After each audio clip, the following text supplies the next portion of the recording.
Assalamualaikum. Nama saya Famadia binti Abdullah. Nombor matriks 04 UB24 F1054. Nama saya Nik Nur Aliana Suha binti Nuzul Kibri.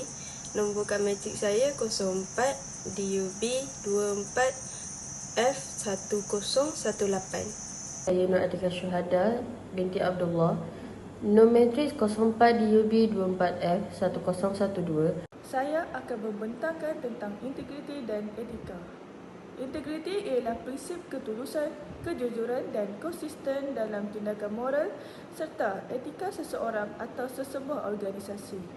Adakah integriti dan etika mempunyai maksud yang sama? Tidak. Integriti merujuk kepada keselarasan antara prinsip moral dan tindakan, manakala etika adalah prinsip moral yang mengawal tingkah laku. Selain itu, integriti memastikan keputusan yang adil, ketelusan dan kepercayaan dalam organisasi atau masyarakat. Antara cabaran utama dalam mengekalkan integriti ialah godaan kuasa dan wang, kekurangan pengawasan serta budaya yang toleran terhadap salah laku. Contoh tingkah laku tidak berintegriti termasuk mengambil suapan, menyalahgunakan dana syarikat atau memberi maklumat palsu. Kesan sekiranya amalan integriti ini diamalkan dengan baik hanya dapat memperkukuhkan tadbir yang urus. Bukan itu sahaja, amalan integriti mempromosikan ketulusan, accountability dan pengambilan keputusan yang adil. Pengurusan perlu menerapkan nilai integriti melalui teladan, latihan dan dasar yang jelas serta memberikan ganjaran kepada amalan berintegriti. Seterusnya ialah rasuah. Rasuah adalah penyalahgunaan kuasa atau kedudukan untuk keuntungan peribadi termasuk menerima suapan atau faedah yang tidak sah. Kesan rasuah terhadap sebuah organisasi dapat merosakkan kepercayaan, meningkatkan kos operasi, menjejaskan reputasi dan boleh menyebabkan tindakan undang-undang. Rasuah juga boleh merosakkan keyakinan masyarakat terhadap sektor awam. Sebagai contoh, menimbulkan persepsi ketidakadilan, ketidakcekapan dan memperlihatkan kelemahan dalam tadbir urus yang mengurangkan keyakinan rakyat. Terdapat perbezaan antara jenayah dan jenayah yang lain. Rasuah biasanya melibatkan penyalahgunaan kuasa yang diamanahkan untuk keuntungan peribadi, manakala jenayah lain mungkin tidak melibatkan kuasa atau kedudukan. Jenis rasuah termasuk suapan, penyalahgunaan kuasa, penggelapan dana, nepotisme dan kronisme. Definisi dan kepentingan integriti dan etika.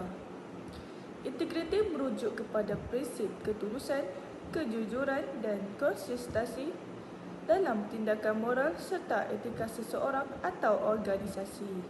Ini adalah nilai penting yang memastikan tindakan dan keputusan dibuat secara adil dan berprinsip.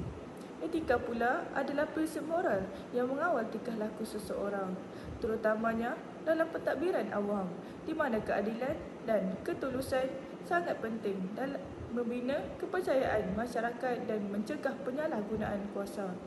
Gabungan integriti dan etika dalam organisasi memastikan keputusan yang adil dan mewujudkan persekitaran yang dipercayai oleh semua pihak. Saya ingin membentangkan tentang kisah dan implikasi rasuah. Rasuah memberi kesan negatif yang besar terhadap organisasi dan masyarakat. Dalam sesebuah organisasi, rasuah merosakkan kepercayaan, meningkatkan kos operasi dan menjejaskan reputasi, malah boleh membawa kepada tindakan undang-undang.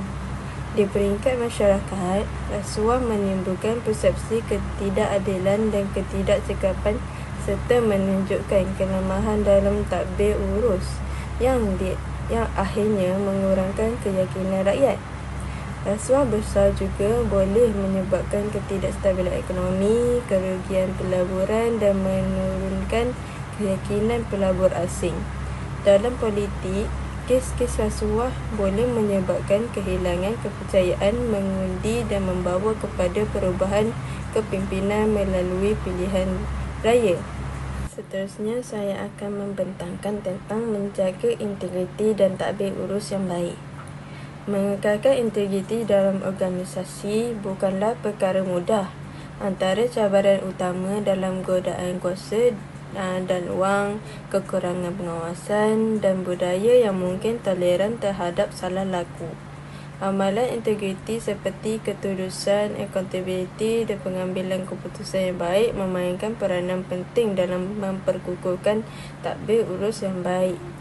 Pengurus berperanan mewujudkan budaya integriti dengan menetapkan teladan, mengadakan latihan, menguatkuasakan dasar yang jelas serta memberikan ganjaran kepada amalan berintegriti.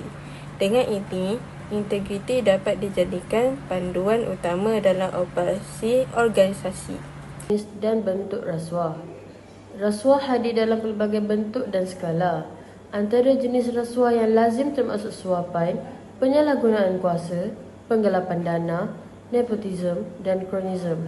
Suapan adalah pemberian bayaran atau hadiah untuk mempengaruhi tindakan seseorang dalam kedudukan berkuasa.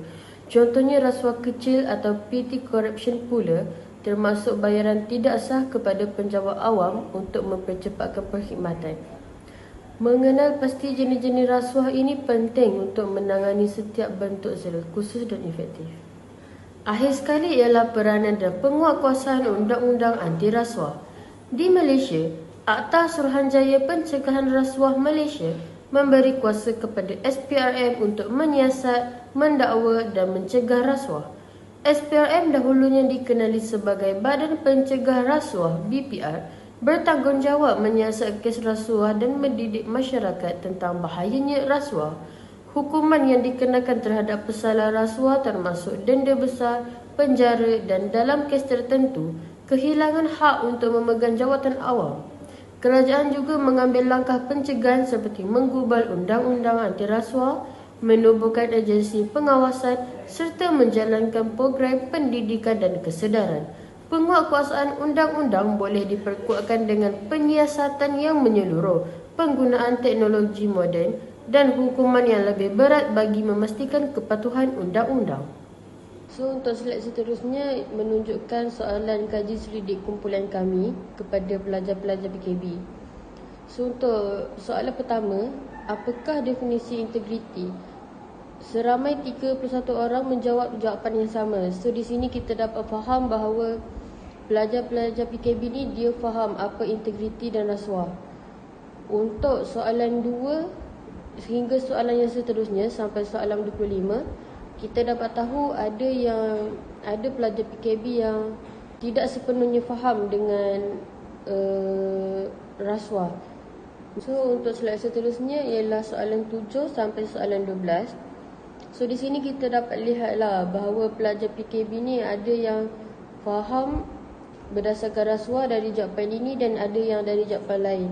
So dari soalan 7 ni kita dapat lihat yang tahap kefahaman masing-masing tentang integriti dan anti rasuah ni berbeza.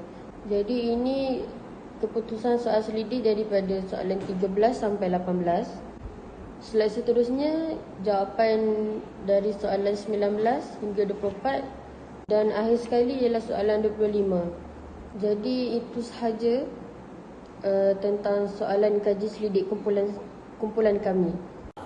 Kesimpulannya, integriti dan etika memainkan peranan penting dalam membentuk sebuah organisasi dan masyarakat yang adil serta telus.